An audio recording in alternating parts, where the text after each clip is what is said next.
Hello everyone, இந்த வீடியோவில் நம்ம என்ன பார்க்க போகிறோம்னா unit 4 dividend decision page number 8.40ல் வால்டர்ஸ் அண்ட் கார்டன்ஸ் மாடல் ரெண்டும் சேர்ந்த மாதிரியான சம் தான் பார்க்க போகிறோம். ஃபஸ்ட்டு கொஷின் பார்க்கலாம். Question number 31. Calculate the market price of shares of ABC Limited. Market price அவங்க அதை தான் கேட்டிருக்காங்க. மார்க்கெட் ப்ரைஸாக கண்டுபிடிக்க சொல்லியிருக்காங்க.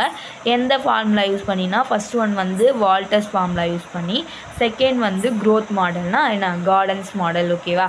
இதுக்கு என்னென்னலாம் கொடுத்துருக்காங்கன்னா ஏர்னிங் பர் ஷேர் வந்து ₹5 கொடுத்துருக்காங்க. டிவிடெண்ட் பர் ஷேர் இவங்களே கொடுத்துட்டாங்க. அதனால் நம்ம டிவிடெண்ட் கண்டுபிடிக்க வேண்டிய அவசியம் இல்லை. கேபிட்டல் வந்து 16% கொடுத்துருக்காங்க. Rate of return rate of investment வந்து 20% கொடுத்துருக்காங்க. ரீடென்ஷன் ரேஷியோ 40% கொடுத்துருக்காங்க. அப்போ நம்மளுடைய பே அவுட் ரேஷியோ என்னவாக இருந்திருக்கும்? 60% இருந்திருக்கும். ஏன்னா 40ல் 100 போயிடுச்சுன்னா எவ்வளோ? 60 தானே நம்மளுடைய பே அவுட் ரேஷியோ. பே அவுட் ரேஷியோ 60. இப்போ சம் போடலாமா? ஃபஸ்ட்டு என்ன கேல்குலேட் பண்ணுவோம்? டிவிடெண்ட் கேல்குலேட் பண்ணுவோம். டிவிடெண்ட் இவங்களே கொஷினில் கொடுத்ததுனால ஸ்ட்ரைட்டாக மார்க்கெட் ப்ரைஸ் தான் கண்டுபிடிக்க போகிறோம். ஃபஸ்ட்டு வால்டர்ஸ் மாடலுக்கு தான் போட போகிறோம். ஓகேவா? இப்போ டிவிடெண்ட் எவ்வளோ கொடுத்துருக்காங்க? ₹3 ப்ளஸ் ஆர் எவ்வளோ கொடுத்துருக்காங்க? 20%. 20% நம்ம டெசிமல் வேல்யூவில் எப்படி எழுதுவோம்? 0.2 பை கேபிட்டல் எவ்வளோ கொடுத்துருக்காங்க? 16%. அதை டெசிமல் பாயிண்டில் எப்படி எழுதுவோம்? 0.16. ஏர்னிங் பர் ஷேர் எவ்வளோ கொடுத்துருக்காங்க? ₹5. டிவிடெண்ட் எவ்வளோ கொடுத்துருக்காங்க? ₹3 பை கேபிட்டல் 0.16. 3 ப்ளஸ் 0.2வையும் 0.16ஐயும் டிவைட் பண்ணால் நம்மளுக்கு எவ்வளோ ஆன்சர் கிடைக்கும்? 1.25. 5 மைனஸ் 3 எவ்வளோ? 2 பை 0.16. இப்போ 3 ப்ளஸ் 1.25வையும் 2வையும் மல்டிப்ளை பண்ணால் நம்மளுக்கு வர ஆன்சர் 2.5 பை 0.16. இப்போ 3 ப்ளஸ் 2.5 எவ்வளோ? 5.5 பை 0.16. இப்போ இது ரெண்டுத்தையும் டிவைட் பண்ணால் நம்மளுக்கு வர ஆன்சர் 34.375 வருது நம்மளுக்கு. இதுதான் நம்மளுடைய மார்க்கெட் ப்ரைஸ் வால்டர்ஸ் மாடல். இப்போ ஃபினிஷ் பண்ணிட்டோம்.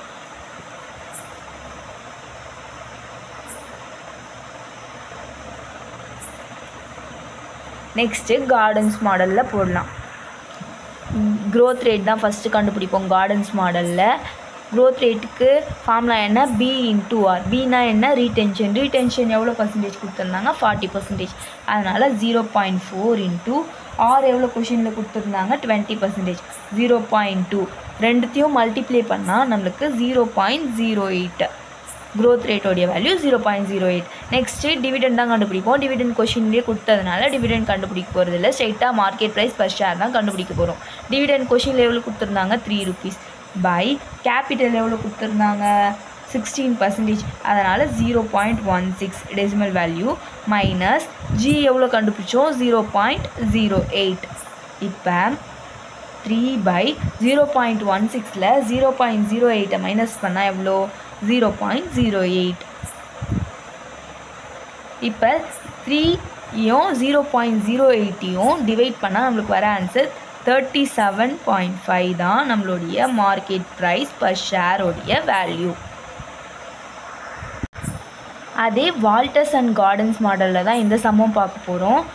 சம் நம்பர் 33 பேஜ் நம்பர் 8.40ல் the following data related to Naga limited. Earning per share வந்து ₹20 கொடுத்துட்டாங்க. கேபிட்டலும் 10% கொடுத்துட்டாங்க. ரீடென்ஷன் 50% கொடுத்துட்டாங்க. பே அவுட் நம்மளே கேல்குலேட் பண்ணிக்கணும். Determine the price of shares under Walter's and Gordon's model. Walter's மாடல்லையும் கார்டன்ஸ் மாடல்லையும் கேட்குறாங்க. ரேட் ஆஃப் ரிட்டர்ன் வந்து 3 வேல்யூஸ் கொடுத்துருக்காங்க. A, B, C. ஏக்கு 10%, பிக்கு 15%, சிக்கு 5%. ஓகேவா? இதை வச்சு தான் நம்ம கேல்குலேட் பண்ண போகிறோம். ஃபஸ்ட்டு ஏக்கு கண்டுபிடிச்சிடலாம். சம்குள்ளே போகலாமா? இப்போ எக்ஸசைஸ் 33ல் பேஜ் நம்பர் 8.40ல் வால்டர்ஸ் மாடல் தான் ஃபஸ்ட்டு போட போகிறோம். கார்டன்ஸ் அண்ட் வால்டர்ஸ் மாடல் கேட்டிருந்தாங்க. நம்ம ஃபஸ்ட்டு வால்டர்ஸ் மாடல் போடலாம். நீங்கள் கார்டன்ஸ் மாடல் போடுறதாலும் போடலாம். நம்ம ஃபஸ்ட்டு வால்டர்ஸ் மாடலில் ஏ தான் பார்க்க போகிறோம். ஆர் எவ்வளோ கொடுத்துருக்காங்கன்னா 10% கொடுத்துருக்காங்க. ஃபஸ்ட்டு டிவிடெண்ட் பர் ஷேர் தானே கண்டுபிடிப்போம், ஏன்னா டிவிடெண்ட் கொடுக்கல. ஏர்னிங் பர் ஷேர் எவ்வளோ கொடுத்துருக்காங்க 20 rupees. பே அவுட் ரேஷியோ அவங்க கொடுக்கல, அவங்க ரீடென்ஷன்னா 50% கொடுத்துருந்தாங்க. 50ல் 100 போயிடுச்சுன்னா எவ்வளோ 50 தான், அதான் நம்மளுடைய பே அவுட் ரேஷியோ 50/100. இதை கால்குலேட் பண்ணால் நம்மளுக்கு வர ஆன்சர் ₹10 தான் டியோட ஆன்சர். இப்போ டிவிடெண்ட் கண்டுபிடிச்சாச்சு. நெக்ஸ்ட்டு மார்க்கெட் ப்ரைஸ் கண்டுபிடிக்கலாம் ஏக்கு. இப்போ மார்க்கெட் ப்ரைஸோடைய ஃபார்முலா எழுதியாச்சு. D + R/K into earning per share minus dividend by capital. D எவ்வளோ கண்டுபிடிச்சோம் 10 ப்ளஸ் ரேட் ஆஃப் ரிட்டர்ன் எவ்வளோ கொடுத்துருந்தாங்க, இதுக்கு ஏக்கு 10% கொடுத்துருந்தாங்க, அதனால் 0.1. கேபிட்டல் எவ்வளோ கொடுத்துருந்தாங்க, சேம் 10%, அதனால் 0.1 இன்ட்டு ஏர்னிங் பர் ஷேர் வந்து 20 rupees minus dividend 10 rupees by capital 0.1. 10 plus 0.1ஐயும் 0.1ஐயும் டிவைட் பண்ணால் நம்மளுக்கு வர ஆன்சர் 1 இன்ட்டு 20 மைனஸ் 10னா நம்மளுக்கு வர ஆன்சர் 10 பை 0.1. இப்போ 10 ப்ளஸ் 1 இன்ட்டு 10 எவ்வளோ 10 பை 0.1. 10 ப்ளஸ் 10 எவ்வளோ 20 பை 0.1. இது ரெண்டுத்தையும் டிவைட் பண்ணால் நம்மளுக்கு வர ஆன்சர் ₹200 தான் நம்மளுடைய மார்க்கெட் ப்ரைஸ் பர் ஷேரோடைய வேல்யூ ஏக்கு வால்டஸ் மாடலில். நெக்ஸ்ட்டு பி போடலாம் வால்டஸ் மாடலில். அதுக்கு ஆர் வந்து 15% கொடுத்துருக்காங்க. ஃபார்முலா கண்டுபிடிச்சிடலாமா, டிவிடெண்ட் ஃபஸ்ட்டு கண்டுபிடிப்போமா. Dividend per share is equal to earning per share into pay out ratio. Earning per share எவ்வளோ கொடுத்துருக்காங்க கொஷினில் 20, பே அவுட் ரேஷியோ 50/100. இதுக்கும் எவ்வளோ வரும் 20 × 50/100னா ₹10 தான் நம்மளுக்கு டிவிடெண்ட். ஏன்னா இவங்க வந்து ரீடென்ஷன் ஆர் பே அவுட் வந்து 50 தான் கொடுத்துருக்காங்க. டிவிடெண்ட் ஒரு வாட்டி கண்டுபிடிச்சா போதும், ஓகேவா. டிவிடெண்ட் எப்படி ஃபஸ்ட்டு பிக்கு ஆர் வந்து 15% கொடுத்துருந்தாங்க. Dividend formula earning per share into pay out ratio. Earning per ஷேரும் 20 தான், பே அவுட் ரேஷியோவும் சேஞ்ச் ஆக போகிறது இல்லை, ஏன்னா 50 தான் கொடுத்துருக்காங்க. அதனால் 50 வச்சு ஒரு வாட்டி கேல்குலேட் பண்ணி டிவிடெண்ட் கண்டுபிடிச்சாலே போதும். ஆனால் மார்க்கெட் ப்ரைஸ் கண்டுபிடிப்போம். அதோடைய ஃபார்முலா என்ன, D + R/K into earning per share minus dividend by K. Dividend எவ்வளோ கண்டுபிடிச்சோம் 10. ஆர் எவ்வளோ கொடுத்துருந்தாங்க கொஷினில் 15% கொடுத்துருக்காங்க, அப்போ 0.15. கேபிட்டல் 10% கொடுத்துருக்காங்க 0.1 into earning per share 20 minus dividend 10 by நம்மளுடைய கேபிட்டல் 0.1. இப்போ 10 ப்ளஸ் 0.15யும் 0.1ஐயும் டிவைட் பண்ணால் நம்மளுக்கு வர ஆன்சர் 1 தான் நம்மளுடைய 5 தான் நம்மளுடைய ஆன்சர் இன்ட்டு 10. 20ல் மைனஸ் 10 போயிடுச்சுன்னா எவ்வளோ 10 0.1. இப்போ 10 ப்ளஸ் 1.5 இன்ட்டு 10 போட்டால் நம்மளுக்கு வர ஆன்சர் 15 தான் நம்மளுடைய ஆன்சர் பை 0.1. 10 ப்ளஸ் 15 எவ்வளோ 25/0.1.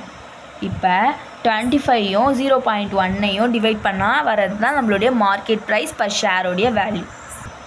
டிவைட் பண்ணால் வர ஆன்சர் ₹250 தான் நம்மளுடைய மார்க்கெட் ப்ரைஸ் பர் ஷேரோடைய வேல்யூ வீக்கு. நெக்ஸ்ட்டு சி போடலாம் அதே வால்டஸ் மாடலில். நெக்ஸ்ட்டு ஆருக்கு 5% தான் கொடுத்துருக்காங்க. டிவிடெண்ட் வந்து நம்மளுடைய பே அவுட் 50ன்றதுனால டிவிடெண்ட் சேமாக தான் இருக்கும், 10 தான். மார்க்கெட் ப்ரைஸ் கண்டுபிடிக்க போகிறோம், மார்க்கெட் ப்ரைஸ் பர் ஷேர் கண்டுபிடிக்க போகிறோம். அதுக்கு dividend plus R/K into earning per share minus dividend by capital, இதுதான் நம்மளுடைய ஃபார்முலா.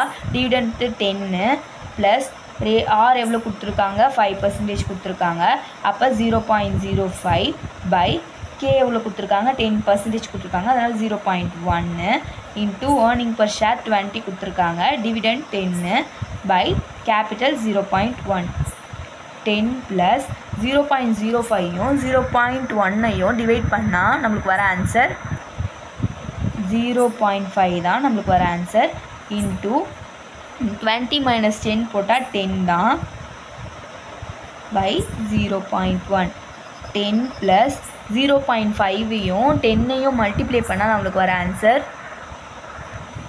5 தான் பை 0.1.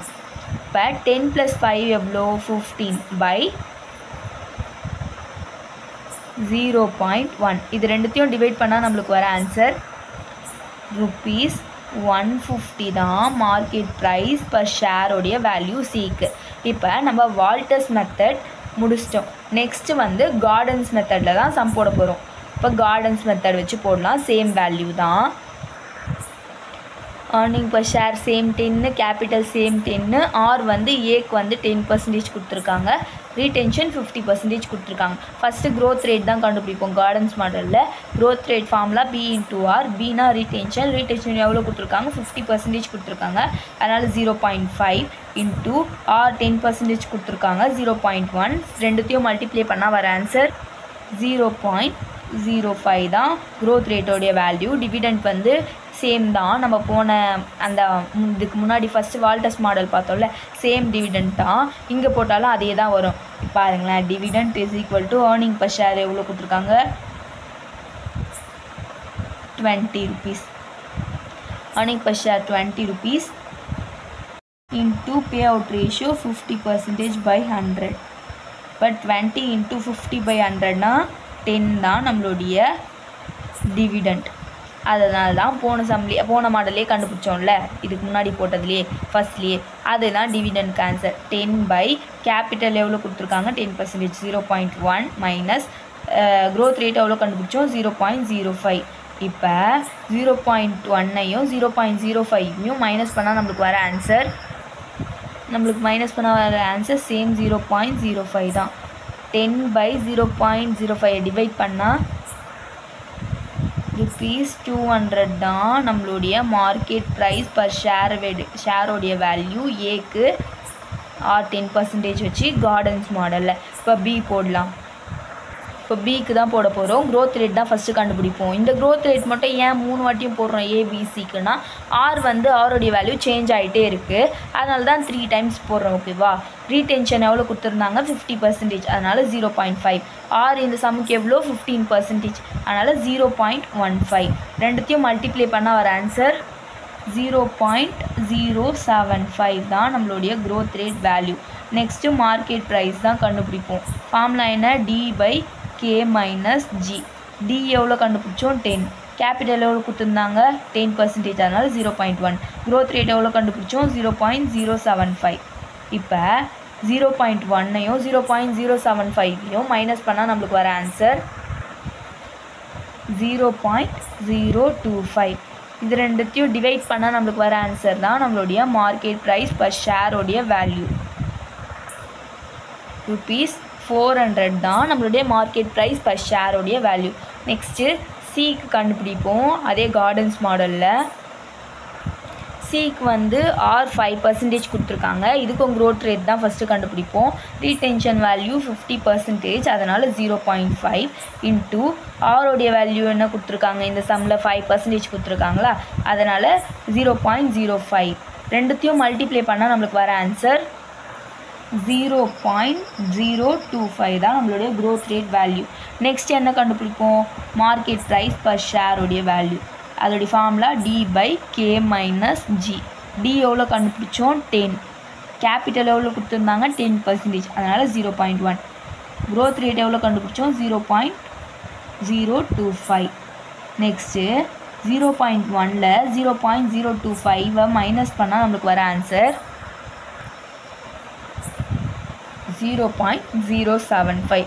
இது ரெண்டுத்தையும் டிவைட் பண்ணால் நம்மளுக்கு வர ஆன்சர் தான் நம்மளுடைய மார்க்கெட் ப்ரைஸ் பர் ஷேரோடைய வேல்யூ. ரெண்டுத்தையும் டிவைட் பண்ணால் வர ஆன்சர் 133.33. இதான் நம்மளுடைய மார்க்கெட் ப்ரைஸ் பர் ஷேரோடைய ஆன்சர். எதுக்குன்னா சிக்கு ஆருக்கு வந்து 5% கொடுத்துருக்காங்க. கார்டன்ஸ் மாடலில் போட்டாச்சு. ஃபஸ்ட்டு இப்போ ஒரு ஷார்ட்டாக எக்ஸ்பிளைன் பண்ணுறேன் அந்த சம்மை. ஃபஸ்ட்டு என்ன கேட்டிருந்தாங்க கொஷினில், வால்டர்ஸ் மாடலும் கேட்டிருந்தாங்க, கார்டன்ஸ் மாடலும் கேட்டிருந்தாங்க. ஓகேவா? ஃபஸ்ட்டு வால்டர்ஸ் மாடல் தான் போட்டோம். டிவிடெண்ட் கொஷினில் கொடுக்கல, ரீடென்ஷன் கொடுத்துருந்தாங்க. ரீடென்ஷனில் பேலன்ஸ் தான் பே அவுட்டு. ரீடென்ஷன் 50% கொடுத்துருந்தாங்க. அதுலேருந்து 100 மைனஸ் பண்ணால் நம்மளுக்கு வரது தான் பே அவுட் ரேஷியோ அப்போ 50 தான். அதனால் ஃபஸ்ட்டு டிவிடெண்ட் தான் கண்டுபிடிச்சோம். ஆர் வந்து 3 கொடுத்துருக்காங்க ஏபிசின்ட்டு. ஏக்கு 10%, பிக்கு 15%, சிக்கு 5%. அதனால் ஏவை ஃபஸ்ட்டு ஆருக்கு எடுத்துக்கிட்டோம். ஏ 10%. நெக்ஸ்ட்டு ஏர்னிங் பர் ஷேரையும் பே அவுட் ரேஷியோ மல்டிப்ளை பண்ணால் டிவிடெண்ட் கிடச்சிரும். டிவிடெண்ட் வேல்யூ ஃபிக்ஸ்டாக இருந்துச்சு 10 தான். அதை வச்சு தான் சம் போட்டோம். ஏபிசிக்கு வால்டர்ஸ் மாடல் முடித்தோம். அப்புறம் கார்டன்ஸ் மாடல்லையும் சேம் தான். ரீடென்ஷன் வந்து இதில் சேமாக தான் இருக்கும். அதனால் க்ரோத் ரேட் கண்டுபிடிக்கும் போது ரீடென்ஷன் இன்ட்டு ஆர் வந்து எத்தனை வாட்டி கொடுத்துருந்தாங்க? 3 வாட்டி ஏபிசின்னு கொடுத்துருந்தாங்க. அதனால் இதில் க்ரோத் ரேட் 3 டைம்ஸ் கண்டுபிடிக்கிற மாதிரி இருந்துச்சு கார்டன்ஸ் மாடலில். அவ்வளோதான். தேங்க்யூ ஃபார் வாட்சிங்.